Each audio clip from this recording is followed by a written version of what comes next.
There are 40 shopping days to Christmas in what should be one of the busiest times of the retail year. Shoppers splurged more than $10 billion last year, but a year of gloomy economic news may have hit home. The latest retail spending numbers were a shocker, and a survey of leading executives in the sector points to a festive season with not a lot of Christmas cheer.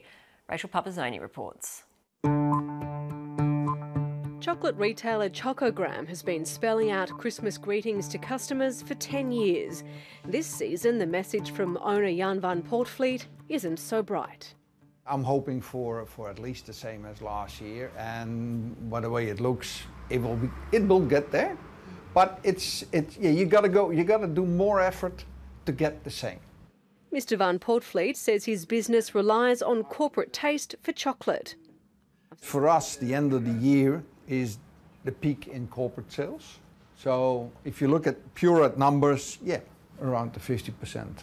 He says the current economic downturn is hitting the retail sector hard.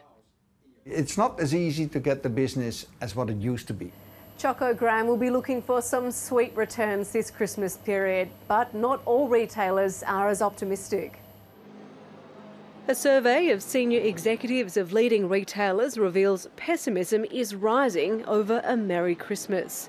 More than a third of retailers expect to see lower sales this Christmas compared to last year.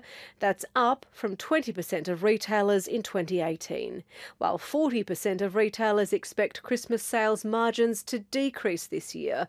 It's the most pessimistic retailers have been since the 2013 survey. Deloitte says shoppers haven't spent their tax returns the way retailers hoped they would. It seems like consumers have held on to them or spent them elsewhere on other things. And so I think that's caused retail confidence to fall a little bit and create a bit of nervousness this Christmas. Adding to the caution, September's retail spending figures were the worst in 28 years.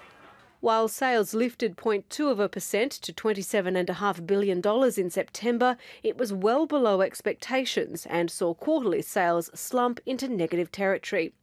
The traditional Boxing Day sales are no longer the big thing, with retailers increasingly forced to bring forward discount sales. Retailers have stocked up for Christmas and going to be using the levy of being able to discount early to try and get that foot traffic into stores and also clicking online. Click frenzy and online mega sales like Singles Day and Black Friday are the new marketplaces for consumers looking for a bargain in the new normal for Christmas. It's very much the start of the longer period of Christmas. It's really starting 15th of November, or the 11th of November in this case, all the way through to the end of January. It's left many smaller operators concerned for their future. Last year, more than 40% of small business owners were worried about how Australia's slowing economy was impacting their business. Now it's 1 in 2. If retail sales don't pick up in the Christmas period, the RBA will be under increased pressure to cut rates again in February. Either way, Mr van Poortvliet is looking at the future with sugar-coated glasses. Every downturn has an upturn somewhere, but it's very important as a small business owner to make sure that you keep on looking for the highs and not fall in the lows. Just like a box of chocolates, sometimes you don't know what you're going to get.